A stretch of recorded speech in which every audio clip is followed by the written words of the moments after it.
So when you're prepping for a game, it's 2 hours just roughly. to do the setup.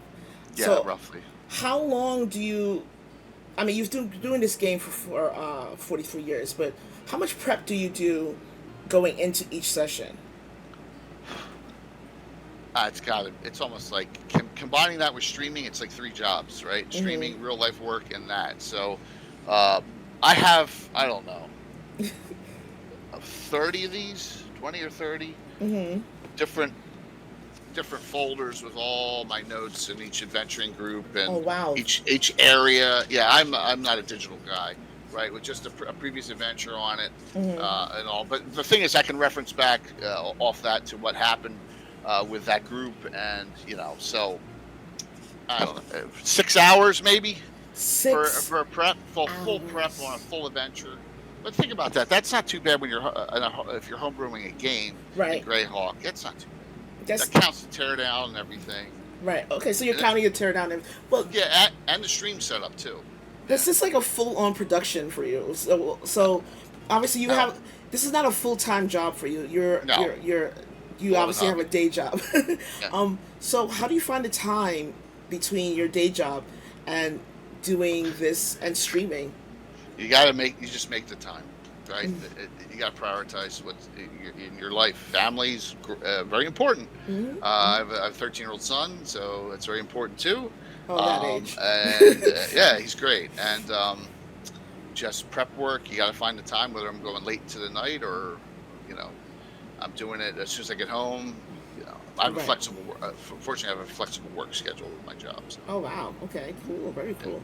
So over the years, like, I mean, for people who are just joining us, 43 years you've been doing the same campaign. How has the Yes. story progressed over that time from when you started to now, and where do you see it going in the future? It's got a lot more depth to it than when I was young, when I was 13 years old. Right. So the Order of Ulick has always been the mainstay of the Greyhawk campaign. Mm-hmm. It only exists in my world. It's not like the order, like the Knights of Holy Shielding, or at published source. This is my knighthood. It was formed, and it started as a struggle, good versus evil, simple, Right. Right. simple. But with the development of so many different adventuring groups and so many different subplots and all, it's become itself. It's a living, breathing camp. It's just a living, breathing world, right? There's Right. always characters are interacting with each other. Groups are crossing paths. Mm-hmm. One story here, I'll throw a Easter egg of an adventure point that may come up 3 adventures down the road.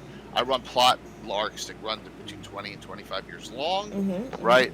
So, and that long term, I always throw a lot of long term plot arcs into what's going on in the adventures. Some adventures are just for the sake of adventuring.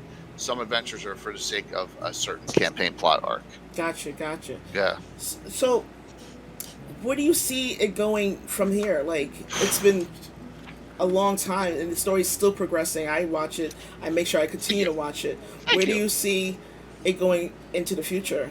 So there's a lot of stuff I'm rewriting that I didn't like in Greyhawk.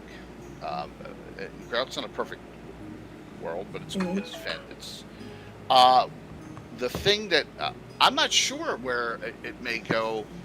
I want to get to 50. I want to get to 50 years. I'm at 43 now. I want to get to that 50th, and then we'll see Right. from there. But we got a lot of really cool arcs going. Plus, the advent of this special adventuring group coming in and being part of the campaign has just Yes. enriched everything. When I can take Luke Gygax or Ed Greenwood or Todd Stashwick or some and have them play in the game and actually Right. be a part of the campaign itself. It's just like wow, it's just so cool that and that adds another level to it, and it's exciting. I'm hoping that things just continue on, and we delve into a little more detail. Right. And I'm doing some writing now for a publisher for one of for my city of Altamira. Oh So wow. yeah, so some good stuff coming. Oh, that's some good stuff coming. So Yeah. at the 50-year mark, do you have plans to like pass on the campaign to maybe your son or someone else when the time comes and you want to end this, or you want to I'm hoping I don't want to end it. That's Right. the thing. So, but I'm not sure if he'll be interested or not. We'll Hmm. see. All stories, a majority of stories that we know about all have, even Lord of the Rings, or all have Right. endings, right, of some Right. sort. But I think I got some miles in me here. I'm hoping, once I retire from real career, I could do this even more for some years. Right. But we'll see when that time comes. It's still a few years off. But um, I'm hopeful that he enjoys it. But whatever he loves, he plays a little bit, and he plays our other game we play BattleTech, and he loves that Hmm. too. So um, he's going to inherit everything that's in the basement, though. That's for sure. It's gonna So be his eventually. yeah, it is, So, which is okay. uh, you've been in this game a long time. What is one of the common myths that you've heard, or if you have to deal with in TTRPGs that you have to deal with in your community, or just the D&D community in general? A myth Yes. that the old players, the old school people, Hmm. are real curmudgeons and inflexible, and that's not the. My gosh, if you were lucky enough to go to Gary Con, you'd be like amazed at just how cool everyone is. It's Right. so fantastic. I met Gary Gygax in person at I think it was Gen Con East at Hmm. Widener College, I think in 81 or 82. That's the only time I ever met him. But the people I have met are just been like wonderful. It's just, I think it's a misconception out there that us versus them. You Right. see a lot with the 5Es and I've always tried to bridge that. Right. I always have. Not that always invite people have only ever played 5e into my game, just to Hmm. so they get to experience it. I think they're both great play styles. Hmm. We just have our preferences, but yeah, I think that's it. There's not, um, they came out with. I saw Watsy came out with the thing with the gatekeeper, the Oh, clown. If you saw that, I was like, oh my gosh, guys. yeah. I think you're just sowing division when you don't need to. Yeah, You know, yeah. You, I, I have my opinions about what Watsy's been doing over the years, and yeah. especially recently. Yeah, But I do too, and yeah, I sometimes I say on Twitter stuff I shouldn't, yeah. Hmm. and direct it to the right people. But yeah, I recently said something about what they've done recently with like a character in Greyhawk. Okay. But yeah, so but I was like, hey, I said my piece. So Yeah, exactly. yeah. So, how did you move from an 11-year-old player to a DM who exclusively plays Greyhawk? So we were when the original group of youngsters were just bouncing around doing stuff, and I was the one that was like, I want to create the stories now. I just don't want to play adventures, and that's what we did when we were younger with, Right. the original one. We ran an adventure. And there's nothing wrong with that, but like I was the one that wanted to turn it into a campaign setting with a Hmm. goal and an ethos and you know something to strive for, and just I get the most enjoyment out of DMing, Right. whereas a lot of my players get the most enjoyment out of playing. Right. So, except the exception's my friend Tim, who was on. When you raided in, he was on last night, I think. Yes. Yes. Yes. He Yeah, was. the ever mysterious Tim, right? So, yes, and he's done his time too with his career.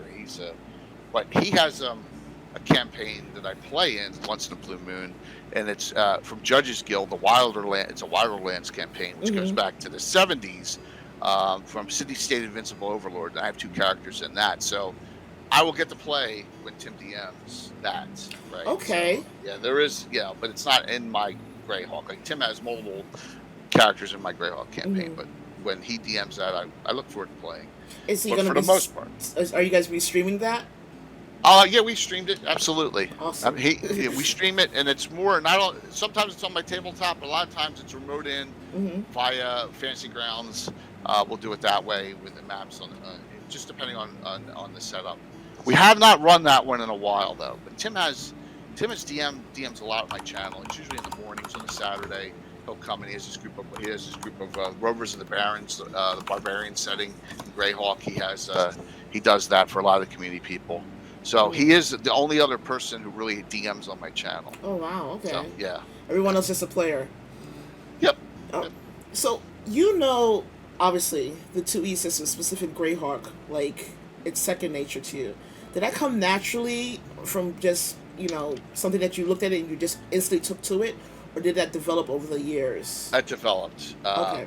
A lot of like there are people now on like the Cannon Fire Discord that there's stuff that I am not in that deep. Like they know every little nuance from every publication and anything, and that's mine's more of a macro level. Like I know Greyhawk and I know Greyhawk on the grand scale, but I do not know Right. all the little who wrote this, who wrote that, that down and dirty. But for me, it just made sense. The game, Right. and Forgotten Realms made sense too when it came out in '85. That was Mm-hmm. another real good setting. Ed's a real good friend of mine, so I'll say that those two settings are really cool. I love the flavor. I love everything that they did, and we were able to further develop it beyond what was written for it in 1E and 2E. Right. So, yep. And And some really great classes came out in second edition. Elementalists. it's some really Yeah. good stuff came out in the second edition. I haven't played second edition ever. I've read it Oh, a couple okay. times. I've Okay. played 3, 3.5, 4E, and 5. I really want to play 1E, 2E system. I've never I done think, it. I think we can really wanna- accommodate that. I think we'll be able to accommodate you there. Get you in the game. That's gonna be awesome. I would love to Yeah, play that. That'd be so much absolutely. fun. Oh my god, I'm excited now. Yay! I get to Yeah. play. Yeah, definitely. Also because I DM all the time, I never get to play anymore. It's such DMing is, it can be. There are nights on it, like when my group plays on Thursdays with my friends. I don't feel like it. Right? I Right. mean, it's been a rough day at work, and you can see Mhm. sometimes my guys walk in, and I know it's going to be a bad night. I just can tell. I can just tell how miserable they are, and they had rough days and all. But that's Right. I stream me playing with my friends. I am not.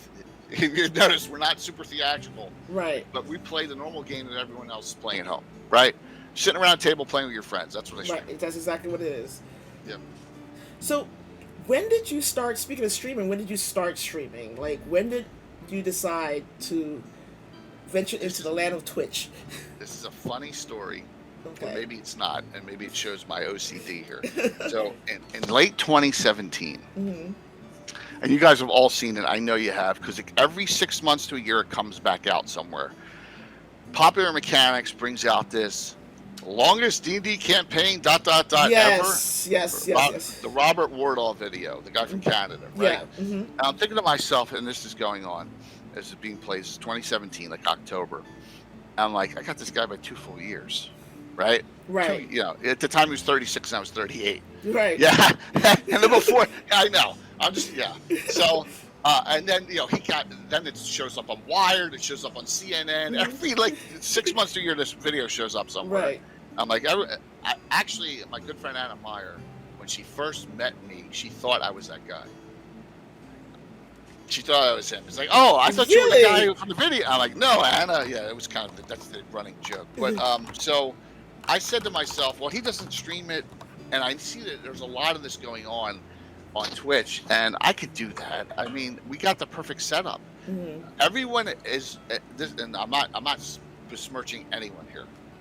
Most games are theater of the mind games, right? Right. Of course. On Twitch, there's some VTT play, and it's Mhm. come a long way. But I'm like, no one is running a tabletop style, and I know I can run multiple cameras, and Right. I can get and we can have a niche. We can have it. No one's running Greyhawk. Well, that's not true. The Greyhawk channel was on, but that didn't last long. Mhm. No one's running Greyhawk. No one's running old school 1E 2E, and no one's using miniatures and terrain. Right. I mean, you barely even see the war game. You barely even see Warcraft people. No. Yeah. You barely even see them doing games on Yeah. streams. Yeah. So You want to see Warcraft? You have to literally walk into a store. yeah, exactly. I mean, I'm shocked how little it gets streamed. Hmm. And I said we got these niches now.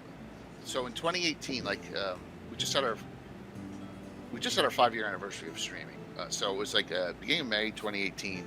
we started doing it. Let me tell you something. That it was I had no idea what I was doing at that time. Right. I really had no idea. And those are you can tell. I mean, it's kind of funny. Some Right. early streams and crashing and figuring out how. Like, here's another thing. This is top floor. I stream in the basement, 2 flights down. Mm-hmm. And my router's up here, and now I run 4K, but Right. back there, whatever. How the heck do I run Oh. all those video cameras on a wireless connection up to here? Oh, the crashing must have been epic. Yeah, but I got an Orbi system, and that Okay. worked, and that solved it. So, but you're right. There was all these problems and issues, and my guys weren't used to it. 2 of them really didn't want to do it. Okay. But as time went by, they saw, wow, this opened up some Yeah. doors. They open something. And we were in the shadows, and this is the sad thing on my part. Mhm. For 38 years, I wasn't interacting with the outside world. We're just playing in our own little. No one knew about us. Right. We're just playing, and then once that started, I started connecting in some Facebook groups. Mm-hmm. Found Discord, and then started interacting with, people from the Cannon Fire communities, Greyhawk communities. I was like, oh my gosh, there's a lot of people out there, and I think we have a niche. And I'm like, this is when I said to myself, no one is talking about what's going on. I need to do a talk show. Right. And that's when and that was like, that's when things started taking off with the talk shows. Okay. Because the game itself is there, but the talk shows really. And then I became affiliate in 2 months, and then Wow. unlike Robert Hartley, who's a great guy, who got approved his first application, right? Right. For part. I got rejected 12 times. 12 times. 12. So it took you from 13 affiliate was relatively quick. Yeah. And then partner took 12 times, 12 Yeah, applications. so I became a partner in December of 21. Oh, wow. Yeah. So Wow, it's been so- over a year and a half now. Yeah. And that opened doors. I mean, I can only say, look, I became an affiliate quick. I became an affiliate in 8 days. So I was lucky in that, and I decided that I was going to do this, and became an affiliate in 8 days. But I don't know if I could ever be partner, because I hear your story, like, I don't know if I could handle that kind of rejection. It was a challenge, Mhm. but I knew I wanted to keep at it, Okay. and so I just started tweaking things a little bit, and Okay. then when I started bringing in the special groups for players, that opened it up to another audience. Right. Right. That opened it up beyond the audience of. Now, let's be bluntly honest. My game's cool. Watching it for 4.5 to 5 hours, a group of old, like, crotchety guys sitting around a table is probably not the most entertaining thing in the world, right? Right. Let's be blunt on that, right? So, but we know that, and so I have fun with. We're there to enjoy it, and Right. But with that, once that happened, then it really took off. Also, all the sponsors I picked up, having 8 sponsors of the channel has really helped. We do a lot of giveaways. Right. They're fantastic when we do our fundraisers. Every year we do our St. Jude fundraiser in February, and they are wonderful partners, and they give generously. We have our con coming up in October, and they'll be most of them will be sponsoring that. It's just so I'm in a good place now. But when I see how tough it is on Twitch, Yeah. I have been there. I sympathize with everyone. How hard it is because there's only one critical role. Yep. Mm-hmm. There's one table story. There's one high rollers, and then after that, Right. If you think about it, and this is maybe to brag a little bit for Robert, myself, Mm-hmm. and probably Matt Coville, Right. we're probably the only 3 that are out there that are individuals. Right. Everyone else is organizations of streamers. They're for the groups, most part. exactly. They're Yeah, groups, yeah. that have gotten to this point. And I'm really proud of that. I run a tight ship. I mean, it's me doing almost everything. So but not the crafting, but as far as the streaming and the social media, yeah. So with the recent changes on Twitch, with them changing partners from 70-30 to 50-50, and then change it back to 70/30 for certain streamers, and then tweaking everything that they do. How do you feel? What do you think the future is for streamers coming into this? Do you think the future is in YouTube, or should streamers stay here, or maybe go to Kick? I'd stay here. Mm-hmm. Now, Kick has given in the last 2 weeks $120 million to two streamers. Wow. That just doesn't. Yeah, he's given 100 million to XQC and 20 million to Amaranth. I don't know how that makes financial sense. It doesn't. Right? It doesn't, and so I don't know how they're going to financially survive. But I know what I have here, and I know I have it pretty good here at Twitch. We have a stream team. They, I have no complaints. Now that I've gotten this point, I think there's opportunity here. If there was something that I saw that was like, wow, this is an opportunity. Who knows? But I'm a small partner, right? Right. I'm not a partner that's making $100,000 a month here. Right. It's not. It's a nice little side gig, but it's my career is where I make my my income and have my what it would be 401k and have my have my streamer. Yep. insurance. You know what I mean? So yeah, all that. So yeah. So speaking, we was talked about WotC earlier. They have, in my opinion, I would have to say in my opinion, essentially sanitized with a blowtorch D&D to make in an attempt to make it inclusive. Right. They've also changed a lot of the rules, and to me it seems like the game is less cohesive. Essentially, what they accuse 4E, a lot of people, what they accuse 4E of being. Do you agree with the direction they're going in, and what do you think about this whole change that they've come about with? So I'm going to try and be as diplomatic as possible here. The community has a bug up somewhere with all the Greyhawk stuff that's been pilfered, right? Yeah, Mordenkainen, Tensor, Egwolf, Vecna, it's all Greyhawk, right? But it's not Greyhawk anymore. It's in this amorphous world, which is okay. Hey, they can do whatever they want with it. I think they've got more players now than they ever have, but I think they're missing the boat on you can only bring out so many anesthetized books, right? I think it's gotten to the point, this issue that happened just recently, I think that's going to be a bad year for them. I mean, Cobalt Press just did that Kickstarter for $1 million, right? For their you got Paizo. It re-energized them. My partner Troller Games is way up. I think people are starting to look elsewhere. Vampire the Masquerade is seeing some peaks. Chaosium. Chaosium, is seeing huge, some peaks. Huge. Call of Cthulhu's huge. So, for me though, I'm staying where I am in 1E, 2E. So the 5E stuff, and whether it's going to be D&D 1 to 6, it's going to be 6th edition or whatever. I don't care. Go ahead, have at it with whatever they want to do. I think they're trying to convert everything over to the VTT / what's it called? D&D Beyond. Yes. I think it's a mistake. It's a mistake because they're discounting all the gamers that get together in person. That's what the game was meant to be. Right. Yeah. And I think a lot of companies are not just WotC, but a lot of other gaming companies and toy companies and stuff like that are trying to corner the video technology market, not realizing that they're alienating their base because of it. 100% they are, and we've our community.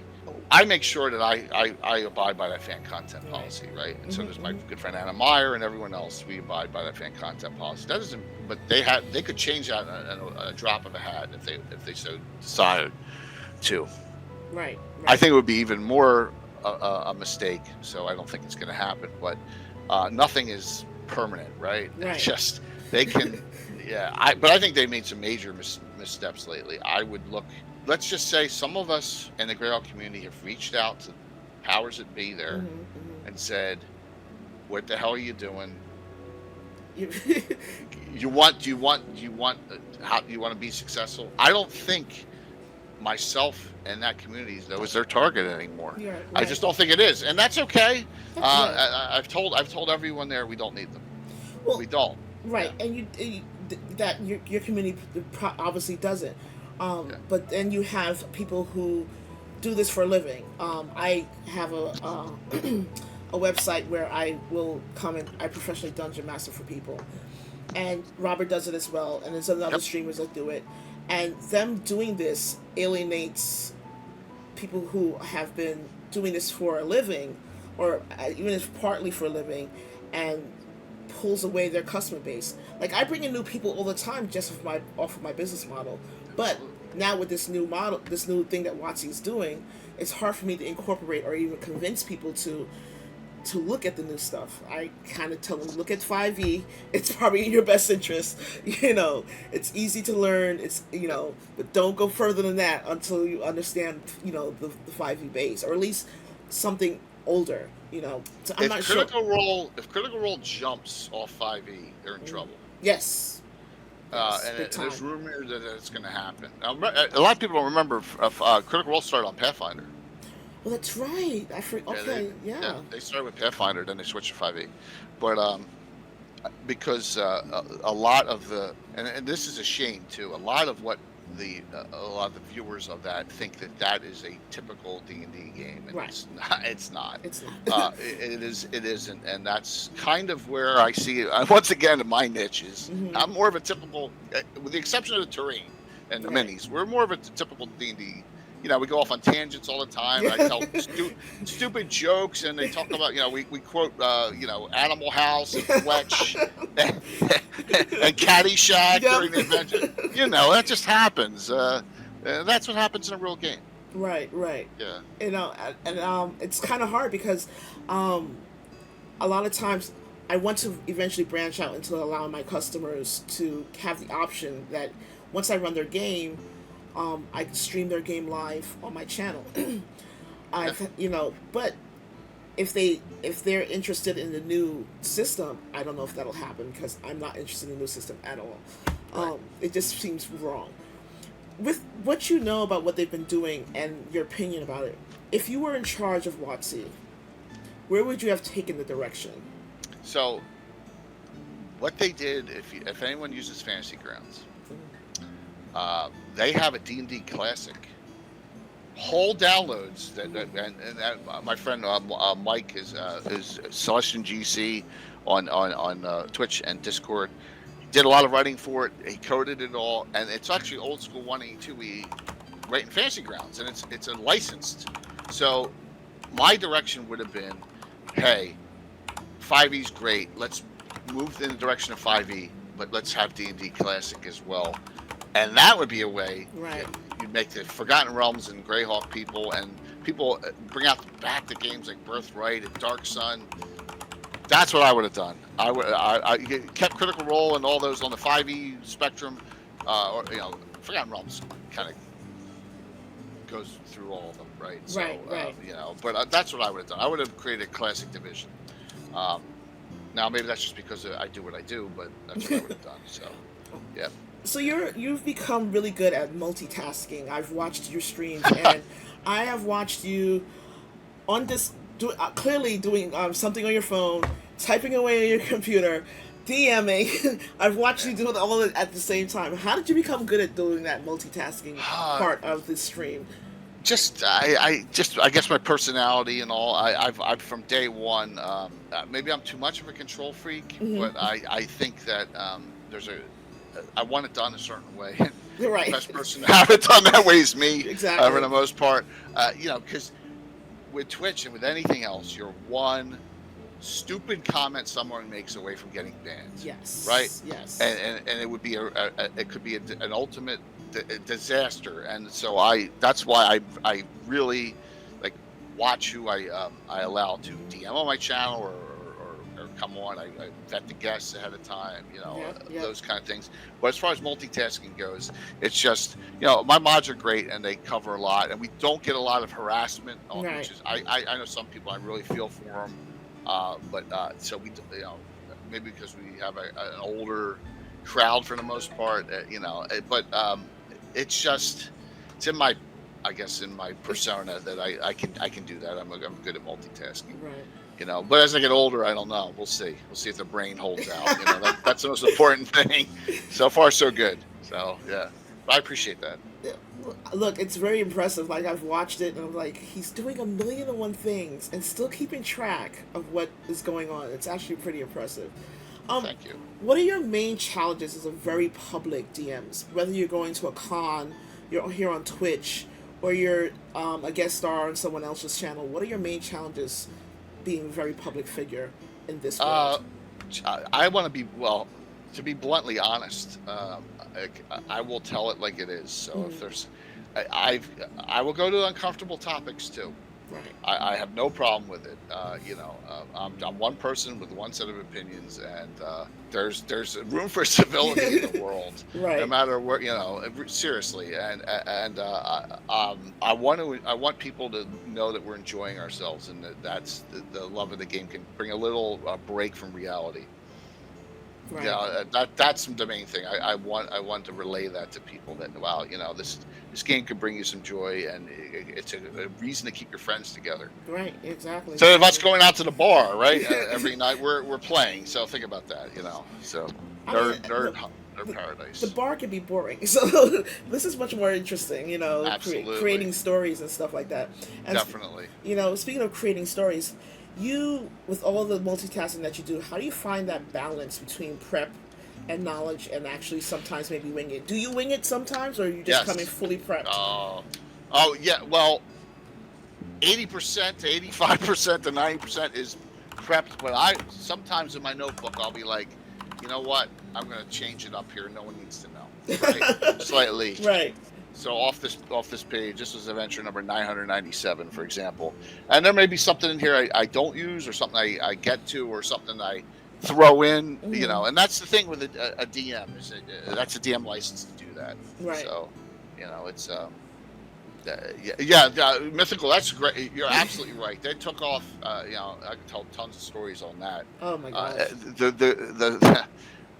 it was a not the COVID was awful, but it helped the gaming world. Yes. It really did. It really did, and it also taught me that I could run my own convention, Right. which we do now. Yeah. So, but yeah. Speaking of running your own conventions, Mhm. tell us about your convention. Virtual GreyHawk 4th year. Awesome. So October 6th through the 8th this year, Oh and wow. Okay. yeah, yep. And we have a complete stream schedule every Hmm. year for all day, 3 days from Friday through Sunday. Okay. All different, and it's not on one channel. Everyone's on their own channel, but we put a stream schedule up, and we got some great participants for it. It's like we got myself, we got Blue Box, we got Controller Games, we got Phoenixy, we got Darling Creep Show. We have Oh, I'm trying to yeah, get her on my channel. she's awesome. Yeah, Darling's awesome.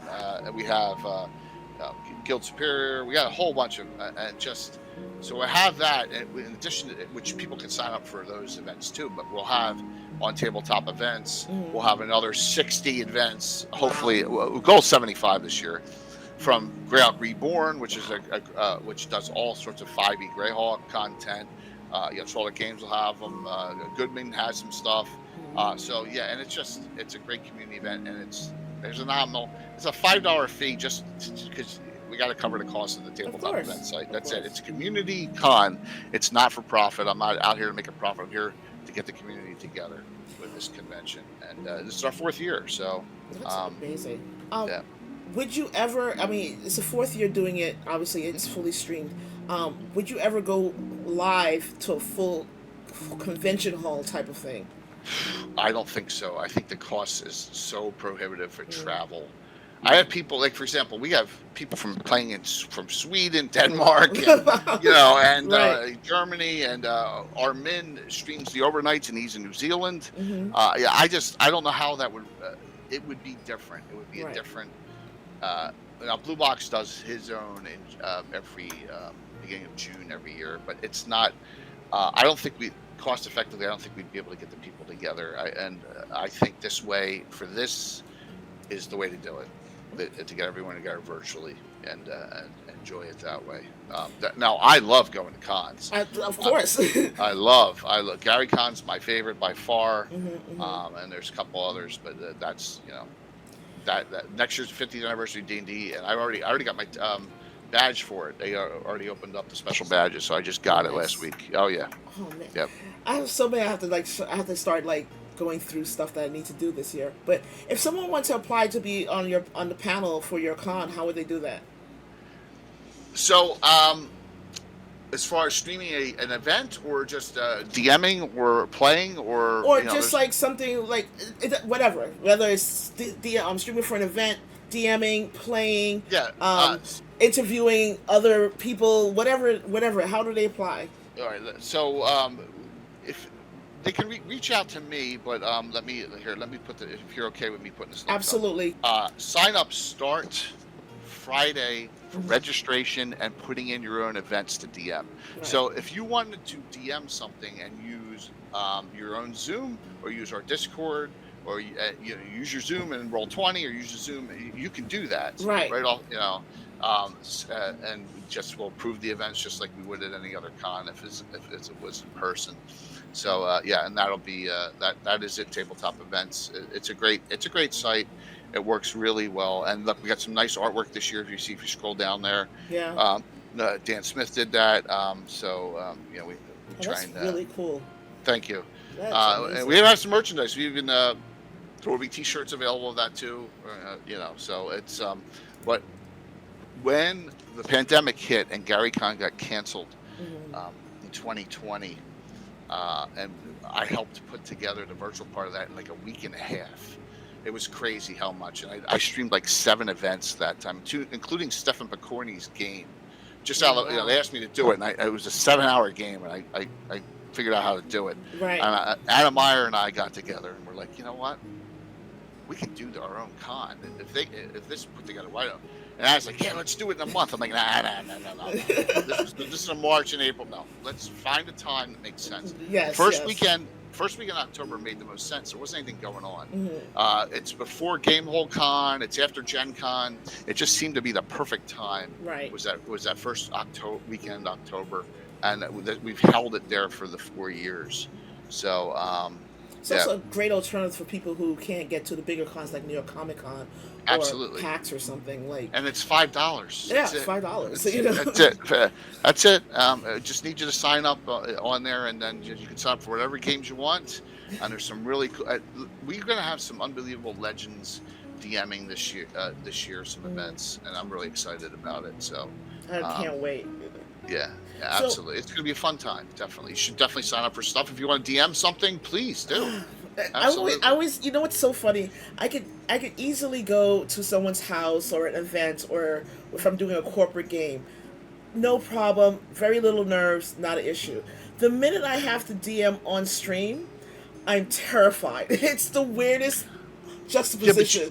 you wouldn't have to DM on stream. You could just DM and just run it through, through a. What do you use? Use Fantasy Grounds Roll 20? I How do you use do it? I use Roll 20. I've used Roll 20. Just DM it like you would there. Don't stream it. Yeah. Yeah, just do a sign up for 6 people or 5, whatever you're comfortable with, whatever adventure. If you want to, I have to get over it. Though. I think I Yeah. have to get over it and be able to actually do this stream. I mean, this is part of what I want to do for my channel, obviously. So I have to get over it, So There's it'll happen one day. streaming a session for like my special groups with Ed Greenwood and stuff is identical to running a game at a con, believe it or not. Mm. And I say that because you have a limited time. You know someone else is coming up after you who's going to take that table from you Yeah. at a con. So Mhm. you need to be able to push it along, even though it may not feel natural and normal. So that's my wheelhouse. Right, So, right. with my guys, we'll finish next week or in 2 weeks. We'll keep on going. We'll get There's around one, to it. there's one shot things that are adventures that exist in my campaign with the all-female cast. I have the Slop Squad, which is part of, Darling Creepshow and Little Bones, and they're all part of that group. I can hit that in 5 hours as a sweet spot. 4 to Oh, wow. 5, I can get and run through that, and it's just like at a con. Same thing. Yeah. Maddie said, "Get good, Sam." Yeah, um, it's and people are very forgiving yeah, on yeah, being if you're first time doing stuff like that. It's time under a time constraint pressure is a little bit of a different paradigm than just right, DMing and saying, "Oh, we'll finish it when we get back together next week." right, That's right. that's the difference. Yeah, you gotta So know the combat. You gotta know how long combat takes. you're like, You yeah, gotta just come on, let's go. how Come much on. time they're going to be for them, blathering back and forth, and getting to know each other, characters, all that stuff. Right, You got to right. take that in consideration. So yeah, So Maddie asks in chat, where do you see D&D in 15 years and in 45 years? in 15, Yes, 15 and let me say in 45. 7. Let me say in I see. I really think next year is going to be huge because it's the 50th anniversary of D&D. Right. But that may not be in the way you think. So Mm, I know how excited everyone is for GaryCon next year yes. in Lake Geneva. It's 2 weekends. It's Hmm, that long, hmm. so it's going to be momentous. And the old schoolers, this could be the last hurrah for a lot of them. Right. I don't mean to sound morbid, but like this is the big deal, the Right. 50th anniversary. Um, so I think next year is going to be a wonderful year, and I'm doing everything I can to keep us just rolling right along, right? The community, the channel, my friends, Right. keep things moving. After that, it's going to be sad coming up. Hmm. Uh, if anyone knows who Leonard Lakofka is, Leonard was Lehman's. He Hmm. was Lehman, like Right. Lehman's Secret Chest, Lehman's Tiny. Exactly. Yeah. Okay, so Leonard was my first big guest I ever had on my talk show, Okay. and it took me 9 months to get him. He was all over Facebook. Right. If you ever saw Leonard all over the place, it took me 9 months. But once he got the bug for coming on, he would just show up in the middle of streams, not even invited. Yeah, no, he'd talk for about 10 minutes and then he'd leave and not even say goodbye. That's the way Leonard was. Leonard was in his 70s. He was on like my show like 40 times Right. Right. early on. And then he had bad cancer, and Anna and I always talked to him about stuff. And I was actually working with Leonard. We had just started because Secret of Bone Hill, Assassin's Knot, Deep Dwarven Delve, L123, and there's a couple others he did on Dragon's Foot. Now those are his modules, right? For Right. the Right. Legends. Yeah. We were working on an L6 with Troller Games, and then he passed, Oh. unfortunately. But my worry is that's going to happen more and more Right. at this point with these Legends out. Right. And that in 15 years, I'm hoping I'll be 71. So yeah, I see it as next year is going to be a really momentous year. I think it's going to be fantastic. Right. Right. Whether that means that what that means for WotC or Hasbro, I don't know. Right. I don't know, but I know that role playing games aren't going away because there's a lot of companies that have really stepped up. The big one that appears to be Coldwell Press now. They got a lot of momentum. Yeah, they do. And I've noticed that. Wolfgang is a pure. I mean, he goes way back in the days. His Empire of the Ghouls, Kingdom of the Ghouls. That's an original dungeon adventure that he's turned into a huge hardback 5e book. Mhm. It just a lot of them have done that. Have taken their original publications and converted them into wonderful content. My friend Anna Meyer, she does a lot of the map making for Kobold. So it's just there's a lot of alternatives out there, but I think that 15 years from now, I'm hoping I'm still playing. I would hope you're still playing too, because I would Yeah, I not hope hate so. to see it go away. Yeah. Myth asks, if it wasn't for Greyhawk, which setting would you choose? It's gonna sound like a crazy answer. I really, and it came out late. I really love Birthright. Really? I love it has the closest. I love Arthurian Knight stories. I love them. Right? There's an Excalibur book from Relics and Rituals. I incorporate a lot of that stuff into my Greyhawk game. Yeah, I don't want to say Forgotten Realms to kiss Ed Greenwood's behind. Right? I love Ed. But the Birthright setting, I found it was and it came out so late in that 2E era. It's a shame, but I just think it's really cool. It's Yeah. really, I really didn't delve into it that much because I've always stayed Greyhawk. But I think that that Right. would be the setting. I love what they started to do with Ravenloft, and then I think they overdid it. I think they went too far. I love that you could side slip Really. from great, like in the early days before Ravenloft was its own campaign setting. You get these adventures in Dungeon Magazine where you'd be in Greyhawk, you'd be in Forgotten Realms, and something would happen, and you'd side slip into this alternate, into the plane of Ravenloft. I thought that was cool. A lot Right. of the adventure you're trying to get back out. When they made it into its own setting, I think, then I think it lost some of its luster. I really liked that really aspect of, uh, you know, I'm not a big Planescape person. I'm not a big Spelljammer person, but Mm. I liked the direction they were originally going with Ravenloft. I think Dragonlance is cool. Uh, I I don't know. It doesn't. I love playing the gold box games with Dragonlance back in the day. Like gold box ones, Right. they were awesome. But I don't know. I think yeah. And I just like I said, I just don't want to say Forgotten Realms because of my relationship with Ed. But Yeah.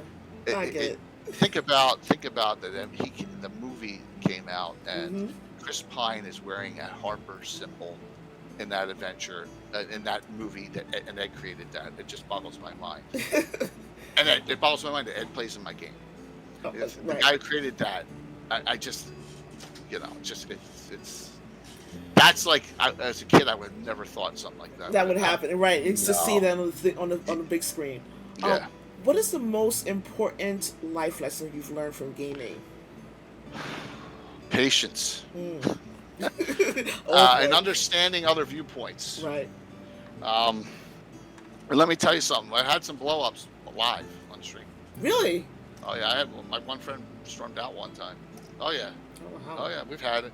I think that listening is.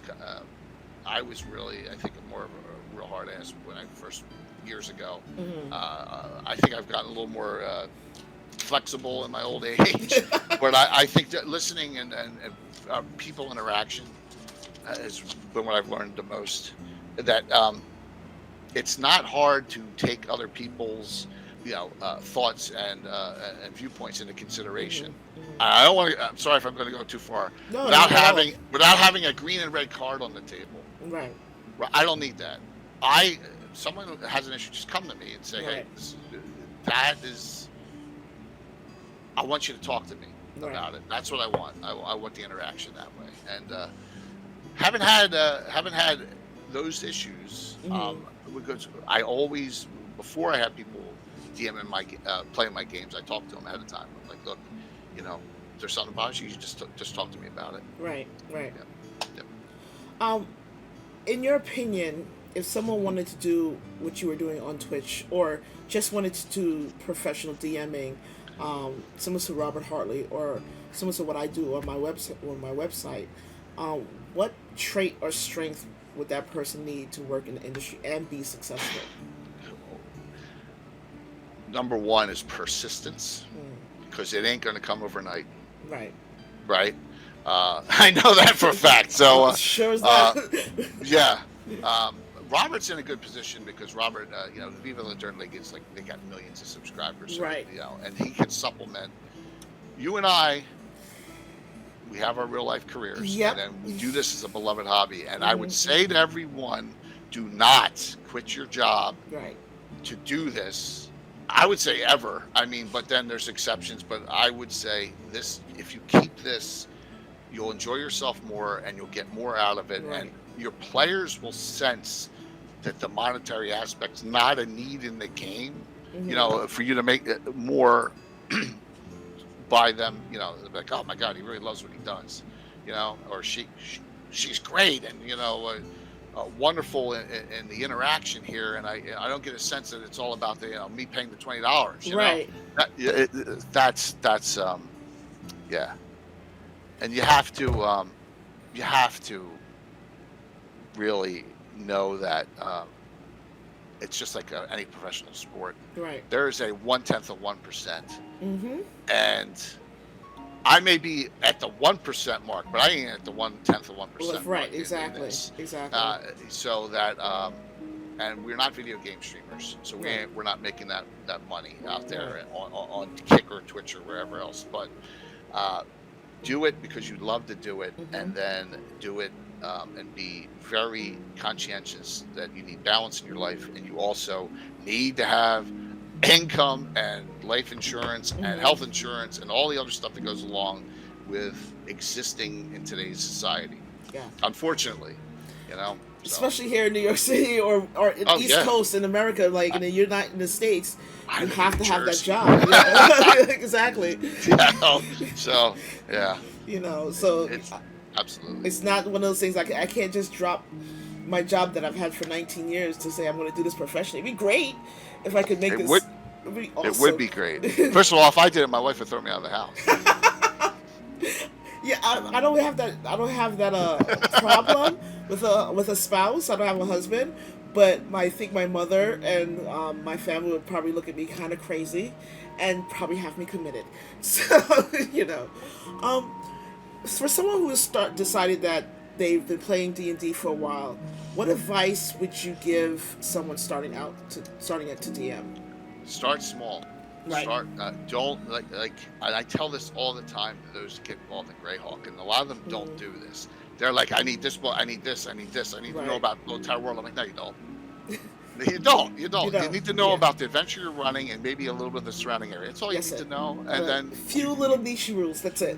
that's it. That's it. And do then find your style, and that includes whether you're a theater of the mind or you're a Right. VTT or you're a mini terrain DM. Find your edition, whether you're a Pathfinder or your Castles and Crusades or 1E, 2E, 5E, Mhm. whatever. Find where you're comfortable. Even if it's Right. old school, it could be basic. It could be OD&D, which is out in the 70s. There's a lot of options. Find out where you sit, what you're good at. Mhm. Whether it could be good with combat, you could be good with description. Mhm. You could be good. You could be good with on the fly, and then take that and develop that. And that's what I've done. So, yeah. Yeah, it's one of those things that like giving advice on something that you just learned how to do. It's kind of like one of those things like I don't know. Like, just learn a few rules, understand where your story's gonna go, and you should be okay. um, That's exactly it. yeah, And you're going to make mistakes. right. You're gonna have rules lawyers on as players. It Yep. happens. Hmm. You're definitely gonna have that. Which brings me to my next question. How do you deal with those personalities, the actually personalities, in a culture that know all the rules, and that want to come into your stream and tell you, well, that's not how that's supposed to go? How do you deal with that? So I've dealt with it for 43 years with a couple of players. I mean, we have. So I actually have emotes for a lot of them, right? Hmm. Their heads are emotes, and everyone knows what they mean. Right. So I got one that like, well, that's not what the rule says. So I was like, here comes the argument. And then we got some of them that my friend Tim, he's one at pushing what a rule says to its absolute limits. You have those, and you see how much you can get away with, Right, right. So, and then you got some of them that are just like they're there to enjoy themselves, and Mm. the rules aren't as important. I have never had someone come into my stream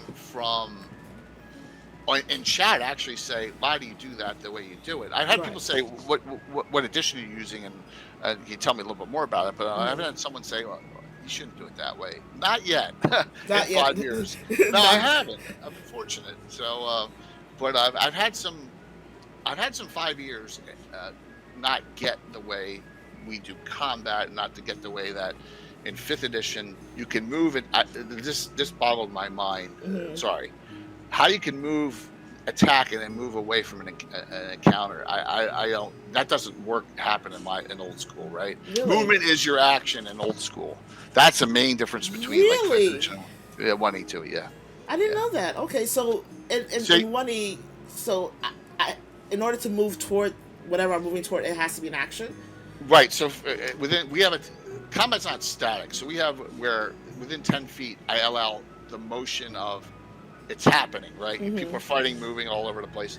But if you're 90 feet away, unless you're shooting or whatever, or casting Right. a spell, your movement to get to that person is called an engagement motion movement. Hmm. That's it. That's your action. Movement is your action in old school. Oh There. wow, Miniatures. Yeah. that's a big deal. That changes the But they dynamic a can't lot. attack you. They Yeah. can't attack you in the same round. So you're moving to them. They can't melee you if you can't melee them. It's not Right. right. Right. Right. So but they could shoot at you as you advance, or get cast a So, spell, or yeah, is there attack of opportunity if you move away from a absolutely, combatant? absolutely. Okay. Okay. Oh wow, now I have to look and see what the huge differences are before. Easy. Yeah. Once you get, and we do group initiative too, so it's Okay. side to side, and that makes it so much easier. I can't, I can never. I have so much stuff on the table. Can you Right. imagine if I did individual initiative for 25 things on the table at Oh once? my God, forget I about couldn't it. do it. So a group initiative works for the way we do miniatures rules. Yeah. Right. Um, what is one of your biggest influences that most people have never ever heard of? Whew. I've never had that question asked. What's one of the biggest influences? Well, I'll say this. My friend Tim, who was Hmm. on last night, I learned how he styled DMing when we were kids, Hmm. and I was like, I like it, but it's not exactly what I'm going to do. Right. And so from watching, and I love playing his game, so I accept anything that he does rules wise. But I learned from him how I wanted to play, how I Right. wanted to style. Let me think about something else on a grander scale there. Let me turn my phone off. Spam risk, isn't that great? Jeez. I love that. I I love when love it's the spam likely. It's uh, that's what I usually get. unbelievable. So I've been all right. How much? And once again, maybe this is butt kissing. How much I love incorporating Forgotten Realms material into my Greyhawk. Mm, Okay, so all the books, especially all those books in 1E, 2E that Eric Boyd published. Hey, Watsy's going to pilfer from Greyhawk into theirs. So I'm going to do it right right. back. And Ed's like, have at it. So I love utilizing anything I can get my hands on that even if it was fifth edition, that's Hmm. good, that will further enhance the enjoyment of my players in my game. Right. How's that? So I am open to anything use. Now I haven't really pulled anything from fifth or fourth, but I have pulled a lot from third. If there's a prestige class I like in third, Mm. I will take it and I will back convert it to a first edition class. Oh, okay. Right. So Knight of the Holy Shielding was a prestige class. Hmm. Came out during the Living Greyhawk era. When third edition was out, and I took that and I back converted it to a first edition class because I just loved it so much. Yeah. As So far as good, yeah. So when you convert something to that, you just piqued my interest here. When you yeah. convert something from a different edition to first edition, do you have a formula that you use, or how do you do that? It's not too bad. THAC0 is that in reverse, so Uh, that's not bad. I use THAC0. It's no big deal because I calculate all the attacks to hit and damage for everyone. They just roll the okay. dice, right? Yeah, so I'm calculating for everyone during the game. Oh wow. Um, uh, it's not that different between a Okay. third edition and a first edition monster. It's Hmm. not really hit dice, hit dice. The damage may be higher scale. Spells are a little tricky, but Hmm. they can figure all that out. I just the 1E, 2E game set that I play in, I just that's where we're comfortable. That's where we've created a lot of custom rule sets. Hmm. Another thing I do, this to that previous question. My players have a huge influence on the direction of the game with classes, rules. So a lot of the classes we have in our game were created by my friends and players. Right. So, and hey, they come like we have a we have a maester. We're going to change the name of that when we put it in a publication. But Hmm. we have a maester from Game of Thrones in our Oh group. wow. Yeah, Wow, it's a that great sounds class. pretty cool. It's a great class. So Really, it's really. I'm really interested. So I've been trying I like 4E. I came in on 3 and 3.5. It was Force tech, and it right? was just really really bad in the culture and just a lot of very much boys club type of tables that I was joining. So it wasn't very enjoyable for me. But when 4E came out, I found a different. It seemed to flow for me. I love 5E. I think 5E is much better than 4E. But I love 4E. But I've been trying to figure out a way to convert 4E monsters to 5E, and I still haven't figured it out yet. How did Wow. you come with that system? I've never Um, done 4 to 5. Okay, so I don't. mm, So what I would say is this.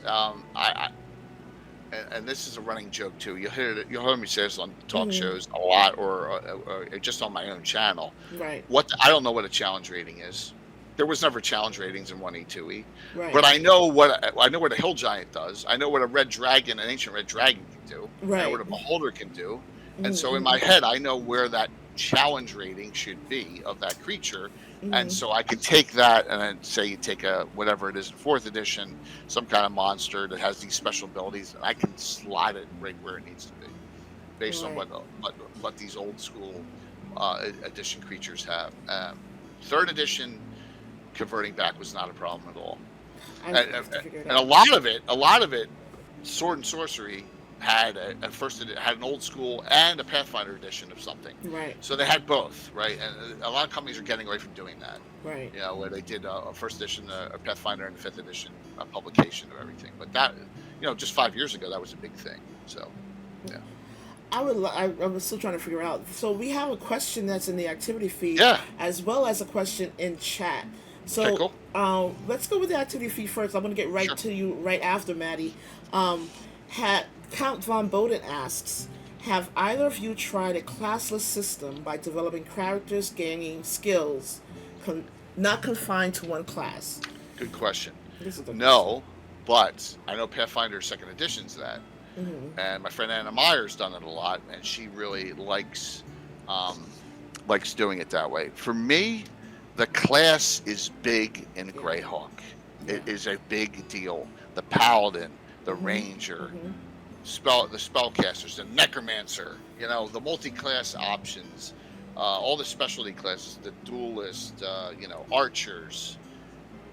For me, I'd have to completely just once again take my 1E 2E system and completely go away from it and start Right. from scratch doing Mm-hmm. that, that's what Pathfinder 2nd edition is. Right. Right. And a lot of people like it, and I don't think it would be something I'd like to do. I Class is big. Great. Class is a big for me as well, but I Yeah. have a fluid uh, thought pattern to how I run my classes. So, in a lot of my games, if let's just say, for example, the barbarian is angry enough and has pulled enough energy enough, he can do a specific spell that I've created for barbarian, and it just comes from his rage. So it's very fluid. Even though I still stick to classes, I think classes are a big deal. Like the paladin is an epic class that you should definitely explore, and other things like that. I think is a big deal. But my classes are more fluid. So That's yes, great. yeah, I think it's much. I think it feels better, especially if it's a character or a player rather. If a player decides that, hey, my sorcerer wants to do this like Hail Mary move. Can I do this? I don't have any more spell slots. Well, okay, you could do this. You could do that spell, but it's going to cost you health points, like all of them. Yeah. So you want to do a Hail Mary, no problem, but it's going to cost you your character. So That's a yeah, great thing as a DM, is that the creativity you show as a DM for that is mhm, part of the game. It's right, part of the charm of the game, and all the special tweaking comes with every DM creating their own setting and every DM. All right, no two DMs are exactly identical. right, There are right, they. That's what I think is the most wonderful thing about the game. right.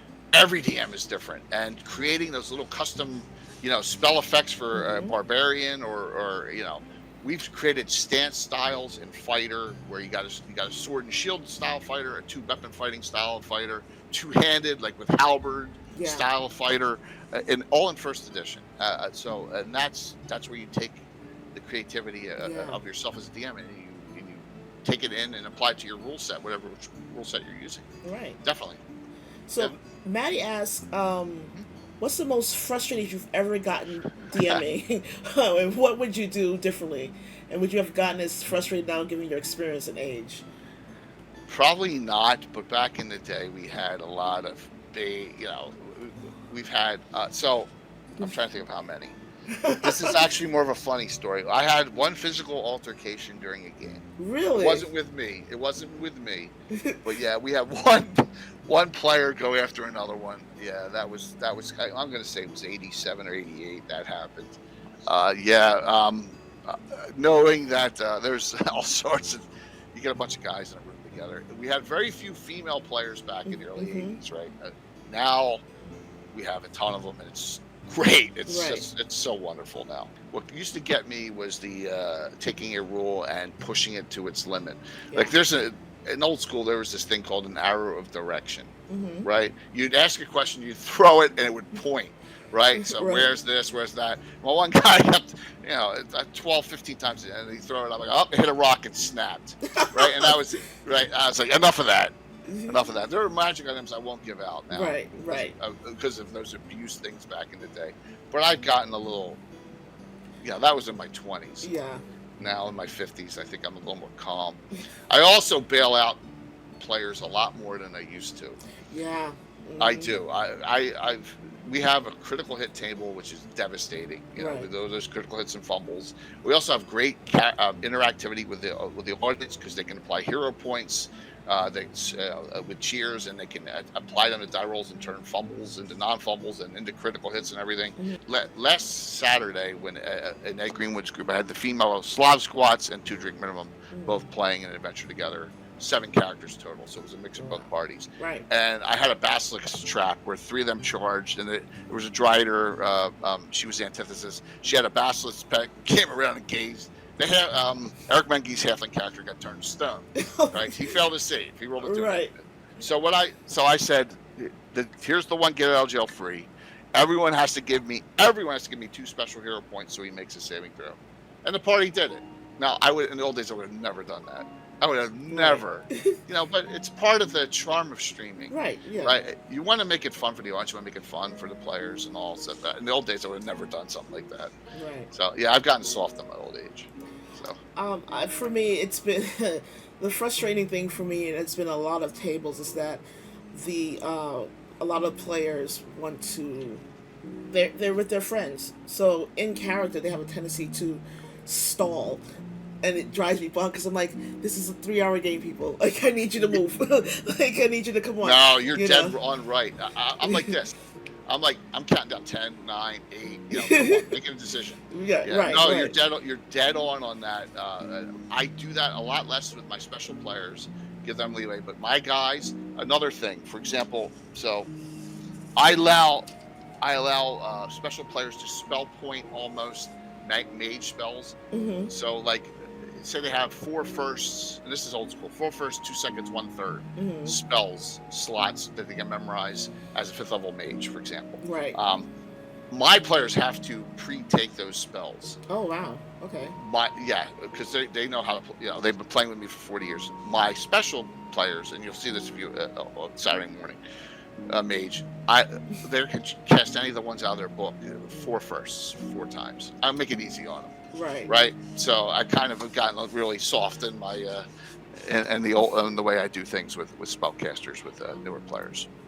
So Yeah. that's just it. You become adaptable. You become adaptable. You kind of like, Yeah. sometimes I fly the seat of your pants, and Yeah. sometimes I swallow that frustration. But other than Dungeons and Dragons and other than 1E2E, what other TTRPGs do you enjoy playing? We love Mech Warrior / BattleTech. Mm-hmm. Love the game. It came out in the 90s. If you saw Pacific Rim, the Jaegers, and it's kind of like that. BattleTech is it kind of ripped off Robotech, if you remember that, the cartoon from back. Mm-hmm. So, but BattleTech was created by FASA. It's been around since, like, I guess 89, 90. Mm-hmm. And you pilot these. It's futuristic, like the years like 30, 50. That era, and it's just, but it's a really cool game. And Mech Warrior is the role-playing aspect of BattleTech. So you'll see me stream a BattleTech game every couple months. We'll Okay, run. Yeah, okay. that's where you said I had something else besides D&D going on, and they're backed up on YouTube. Yeah, Okay. and we have like Alyssa Faden, the great map maker. She loves playing in the game. She's a big BattleTech junkie. So we have a real fun time. My son plays in those games too. I let him play in those when we stream them. Right. They're fun. I love that game. I have one of the shelves is dedicated to all BattleTech miniatures. So yeah, as, a lot of them are what's called unseen mechs. They ripped off the Robotech, and we got the original old lead ones of those. And it's ridiculous how much those things cost now. They are Those original, expensive. oh yeah, and they're all painted too. Yeah, I went to go look, just to look at some of the Warhammer stuff and some of Oh their my gosh, yeah. those things are so. I thought D&D miniatures were expensive. They are exorbitant. I'm like, my goodness. Warhammer's crazy, and you need to do insane. exact. You need that. They have the exact weapon or whatever on those armies. You know, 40K or whatever you're playing. Yeah, it's a cool game, but it's just I never got into. I like the wargaming aspect. The battle system came out in second edition. It was okay. They tried to create a wargaming system for D&D, and they kind of didn't succeed with it. But Right. I took some of those aspects of it and incorporated into my game when I do large scale battles. Right. You know, we've done stuff with 100 of different units on the table at once. I'm playing. Oh yeah, armies and armies and stuff. Jeez. Yeah. Yeah, I don't know. I just could never get into the Warhammer. I was just like, it seems like a lot to me. Like it seems like it's fun, but it seems like a lot. Rules is written, Yes. or rules is intended, and why? Written. Really? Yes, because I can then tweak them as well, a little here and there is intended. But you start with written, and then I need justification for why we're going off of that. Okay, does that make sense? Yeah. I have to have with my Right. guys, my players of 40 years. I have to have a hard cap somewhere. Right. Right. More of the special players a little more intended, but from my group, it's got to be as written, and then we work off of it. Right. Because there are some changes I will make here and there. Nothing is static. We are always tweaking our rules constantly. Okay. Always. We're always making little changes after all these years.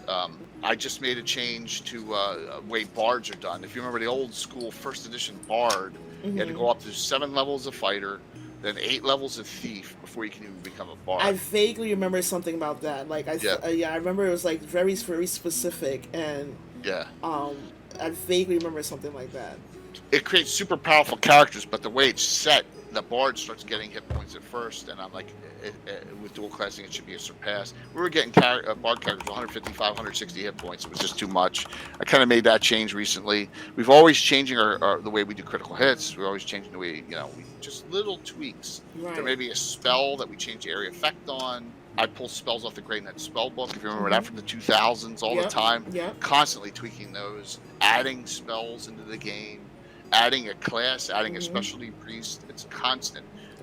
Your rules should always be growing, changing, and getting better. That's just the way I think. It's an opportunity to keep the game fresh too. How do you stay inspired? And how do you stay inspired for your story? How do you stay inspired into keeping the current campaign fresh and engaging, especially on stream? So, I look at it as I hope this doesn't sound like a complete nerd cop out here. My Greyhawk world is just somewhere in the universe, right? The Infinite World seal. Just like we exist here in real life, I want my game setting. It exists somewhere, and I'm playing it, and it's the life of all those characters. That whole setting, it's living and breathing. Right. So I am really interested to see where the story goes. We have generational characters. We have like grandkids of original characters playing because we've been playing for so long. Right. Multi-generational. We got full family trees of characters. Wow. Relative. Okay. Oh yeah. I mean, we have currently 27 active adventuring groups. 27. Yeah. My God. 20. There's 27 groups. I think my brain would explode with that many groups to keep track of. I think Alan has the most. I think Alan has 72 player characters. Jesus.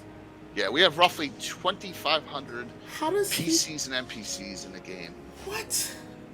How is that possible? Like, I understand it's 43 years, but how does one individual remember all those characters and be You able do. to just jump into that character when you need to.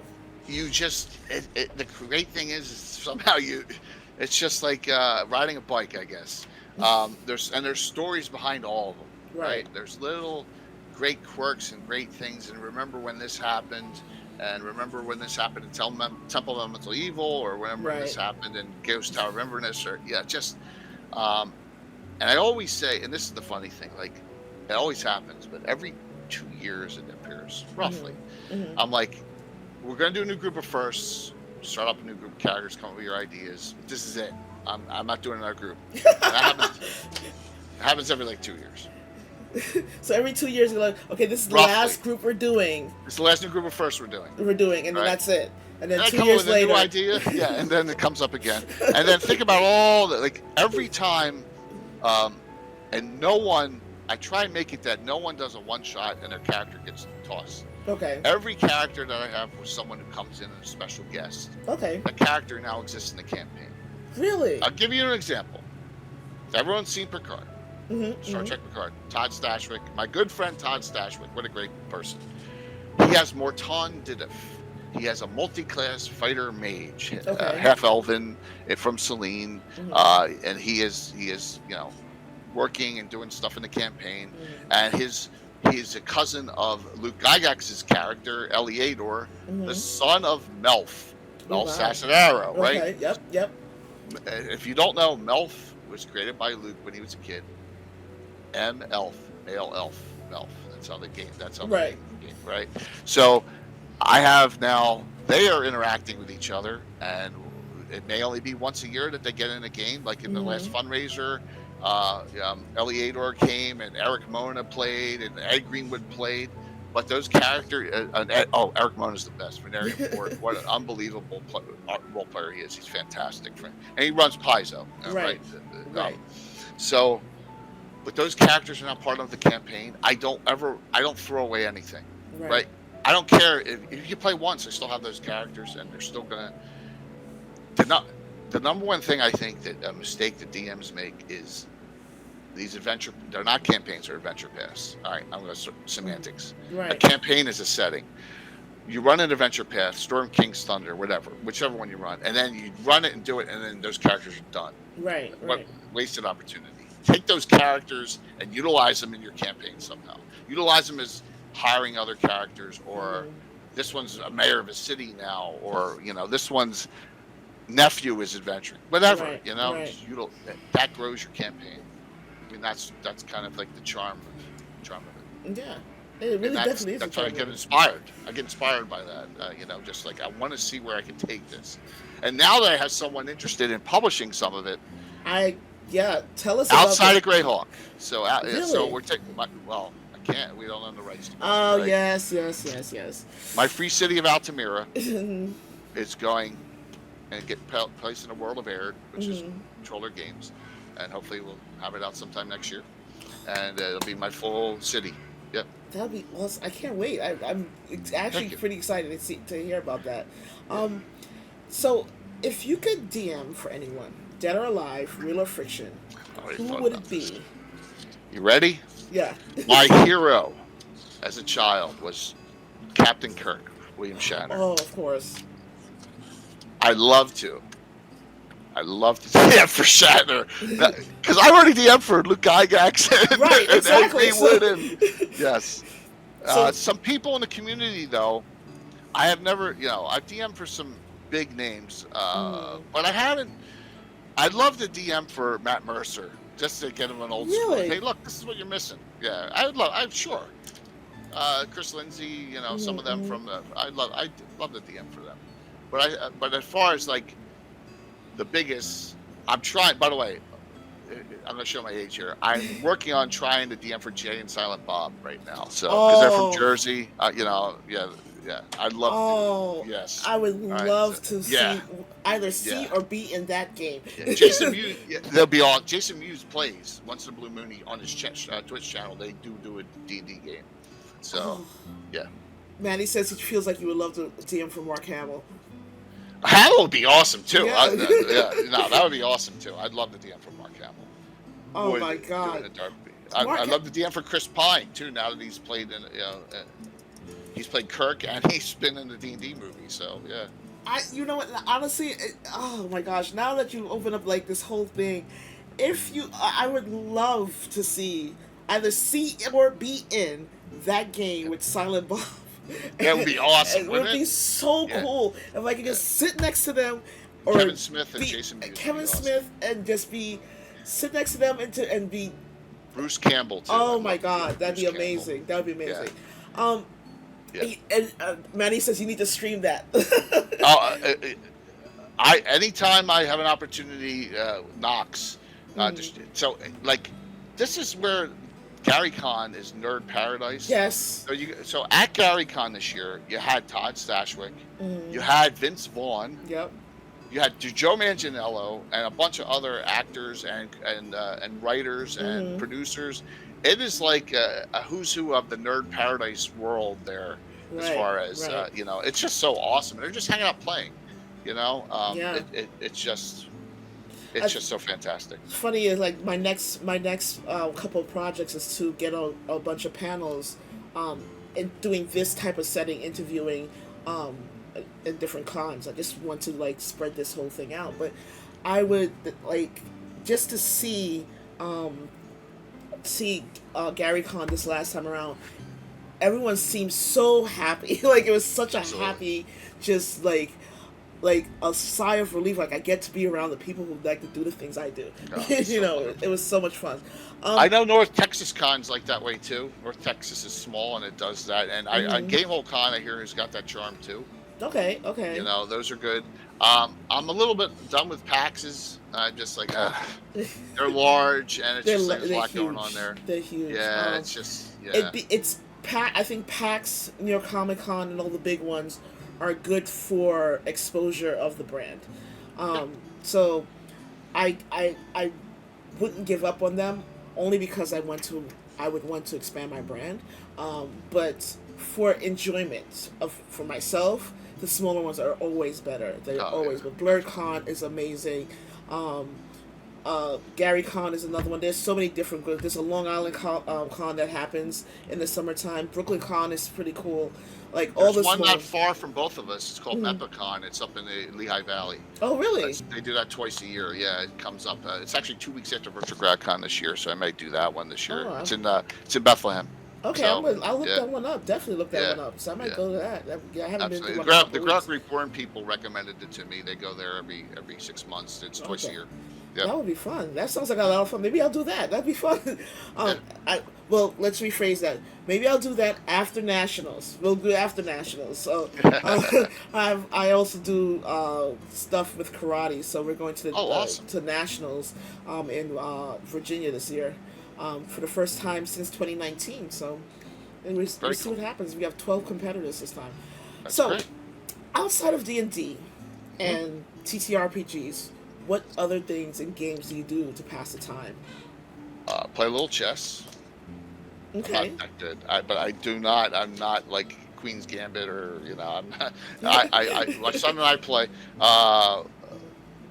Do I was a huge sportsman, but I got too many injuries now. I used to play Hmm. hockey, volleyball. Just too many damn injuries Right, that have right. happened over the years. Board games. Hmm. Where my one friend who doesn't play D&D and his sons and all, we have a very competitive Catan league. I mean, Hmm. we go at it hard at each other in Catan. Oh yeah, Right. yeah, we do that. And just a lot of it is just the social aspect of hanging out with people. Yeah, Do a definitely. lot of we have a lot of couples nights. We go out and stuff. It's good. I have no complaints at my age at 56. Right. I- I've always said, and I've always said this: work hard when you're young, and then use that word. You can screw around all you want when you're old, Yeah, exactly. right? Exactly. So yeah, but let's put in those last 6 years of work at the 62, and then we'll see. And we'll see exactly. We'll see what we're gonna see if we'll do a lot more D&D at that time. So, Because I stream almost 4 times a week now. yes, you do. Like, have Yeah. seen, like, there's a lot. I always like, oh, like I'm gonna miss a stream, but I'm always able to catch something. So, even if like I miss like the main Greyhawk series that I usually come to, I'll always find you on stream. Like, oh, he's on. There we go. So I love, like, I'm always on your stream. I'm usually Appreciate it. lurking, hiding in the shadows, not saying anything. That's But, okay. There's nothing wrong with that. I appreciate all the lurks. Lurks got me to partner, right? yeah, That's where you gotta look at it. yeah, exactly. So if you had to give advice to streamers who are affiliates, and with the current climate of Twitch, would you recommend them becoming partners now, or would you say it's not worth it for them at this point? I recommend it if you can get to partner, do it. Okay. Okay. And I'm going to tell you, the number one reason, well, is the doors that open. Like, there are certain people that if you want to interview or you want to get on, they're not going to let, if they don't see that checkbox, Right. it's not happening. Right. Right. And it's a shame to say that, but when I got partner, the doors opened a little bit more Right. for getting in other individuals. It's kind of, I don't know if it's a oh, he's gotten there, or he's made it, or it's a respect thing, but you know that I'd say do it if you can. But I've seen D&D TTRPG streaming is extremely difficult Right. to get to that point. It is tough. Right. It is a limited market that there were. When I started back 5 years, Saturday night there may be 50 D&D streams on Saturday night. Right. There's 500 now. Yeah. There's so many. Like to the point where I have to weed out. Like I have to like actively weed out. It's unfortunate because some of them are pretty good. Hold on one second. I'm so sorry because there are two little people who are making a lot of noise. It's okay. Thank you. How's... Sorry about that, but that's okay. That's okay. Yeah, it's. I feel like that even if you instinctually do not want to become partner, in order to further what you're doing on stream, specifically for D&D, you have to in order to get the people that you want. I like this channel has always been about interviews. Like, yes, I would love to stream games. Yes, I would love to stream D&D. That would be great if I could get a panel going to stream a one-shot or just a campaign from my world. That'd be awesome, but that was never the main focus of this channel. The main focus was interviewing people like you, like Robert, GM Workshop, who's coming up next. Cool. Next week. He's great. Yeah, he's awesome.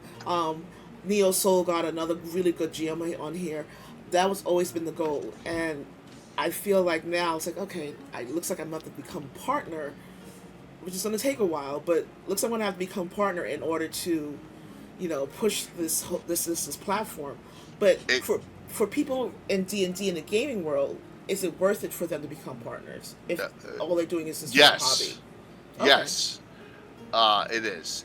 Also, if you want to get sponsors to the channel. I mean, I had 5 of mine before I became partner, but I was so close, right? Right. So, but yes, it's a lot. It's, real sponsors that are partnering with you, that are providing you materials or giveaways. I do a giveaway every show I do. Yes. Right. Because yes. of all I got my the dragon.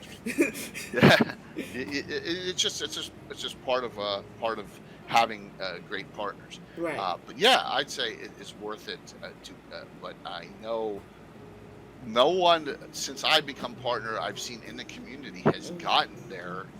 It's just like Blue Box is good, but they're just he's been able to apply once.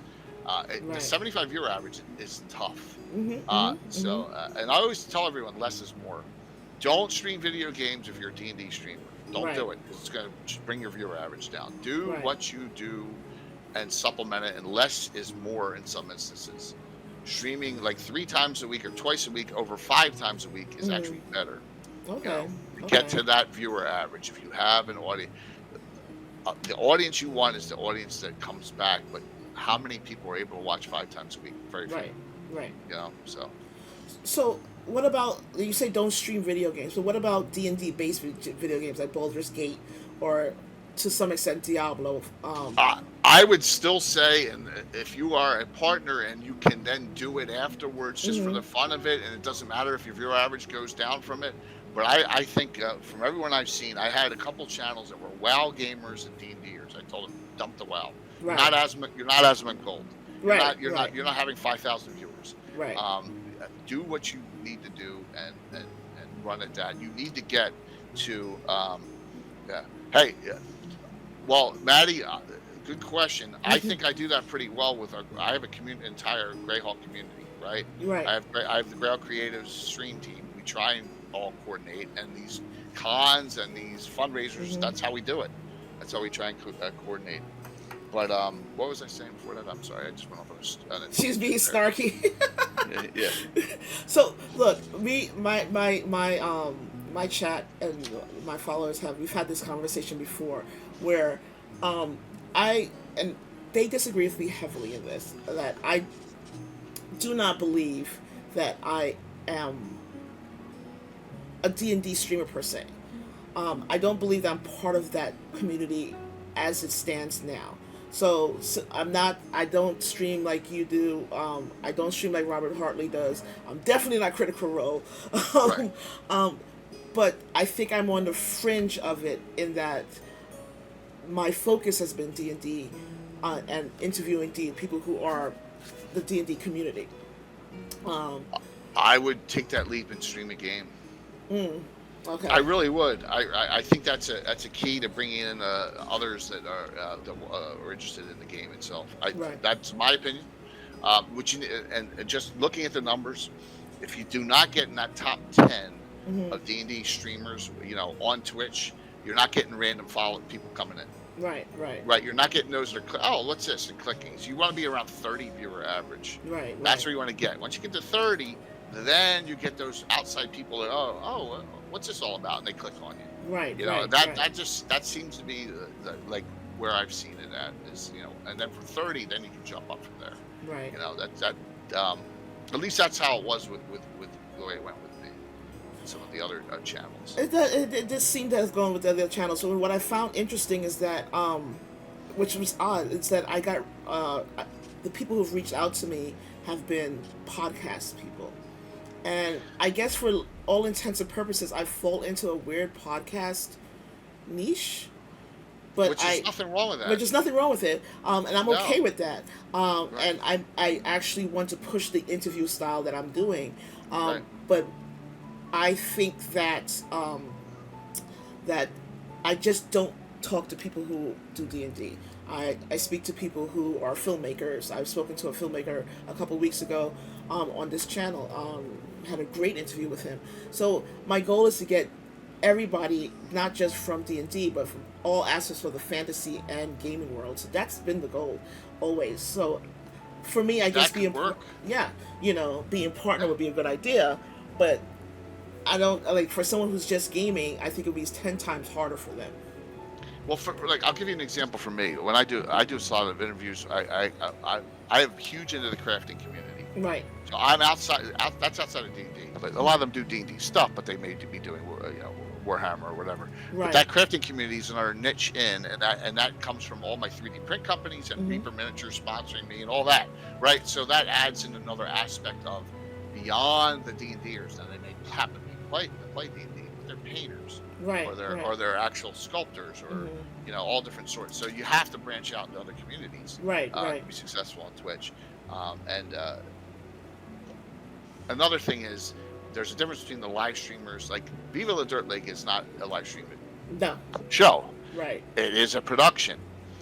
So like my YouTube, I port my Twitch streams over to it, and that's it.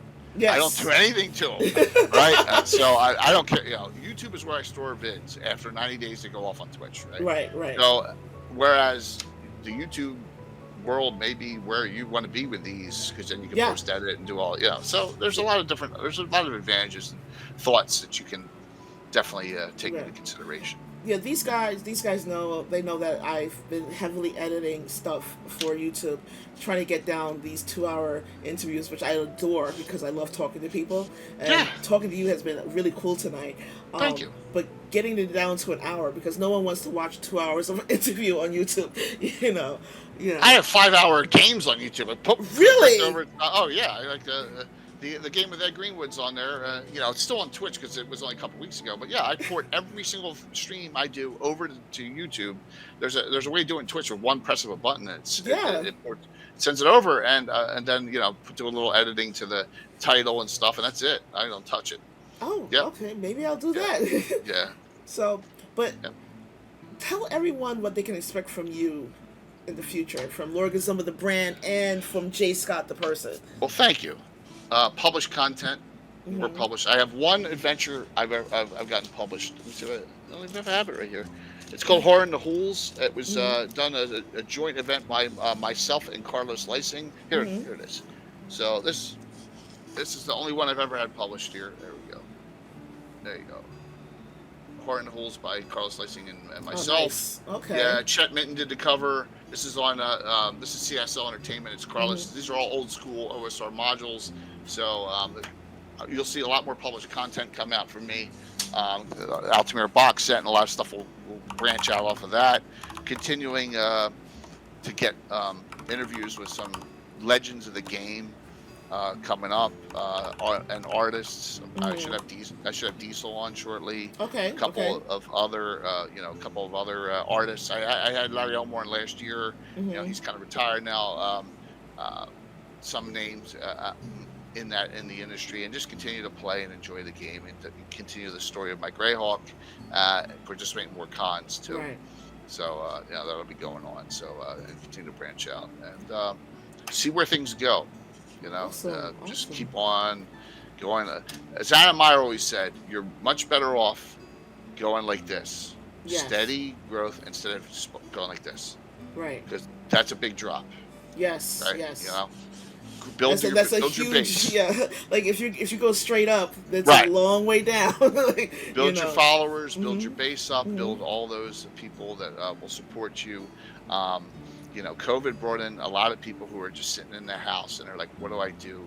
And a Right. lot of those that stuck around, whether they may not watch as much as they did then, but Right. they really stuck around. And Yeah. it was timing was pretty good for that. Timing was great for that. Yeah. Timing was great Yeah. for that. So, Absolutely. if chat has any questions for Jay, please put them in chat Please. now. Otherwise, how I usually end this is that I allow my guests to, if they're familiar with Twitch, which you are, to guide the raid. So you decide where we're going to raid out to, unless chat has Oh. questions. Let's see. Let's see if we got any other questions here. Well, I see Darling on. Yeah, I see. Yep, Darling Creepshow's on. Darling I think she just came on. Let me see what she's That's doing. She's awesome. painting tonight. Oh, So cool. that's good. Yeah, she's still on Please Stand By, so she's probably coming on at 9. Okay. Because she'd be great to have on. Yeah, I would love to have her on. yeah, I just haven't gotten around to uh, putting her in my queue of questions. Normally I read into her on Sunday night. Oh yeah, another thing is community creation is really important. Mhm. That's a big thing. So I'll give you an example here. Let me go to mine and then like this. Hopefully I can do this. There's where is it? Okay.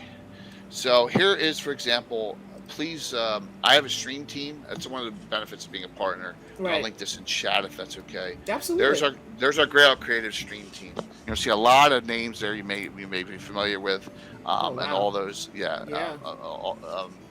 So we try and community build here with a lot of different, Right. and a lot of them are crafters. They're not even, they're creating their minis like Art of Mike Disney and all. So we got that there. Check them all out. They're all good people. Definitely. Definitely. It's just that was one of the great benefits of being a partner, was to be able to create that. And then note, I have a lot coming up. The Alcon in October, and then next February, I got to surpass what we did last year for St. Jude, and that's going to be extreme. We did $25,400 last year for St. Jude. Congratulations! That's Thank you. epic. Thank St. you. Jude has a special place in my heart. So that's a charity that my dad always Excellent. Contributed to when he was alive, and we've continued that as a family. But absolutely, that's amazing. Thank you for the hydrate myth. I'll do it Appreciate too. I'll do my seltzer here. So Yes. Yeah, so note that'll be next February. We do a topic every year. We did Legends last year. okay. but yeah, I got to figure out every year. We did the year before we did 20,000. I'm like, how am I going to get past that? But yeah, I got to figure out every year, and we do 3 full days of streaming just like we do with Right, Area Con. So, but that'll be. Let's get through the holidays after for that. But I really right. appreciate that you're having me on here. This was a Thank you. lot of fun. I really enjoyed chatting with you.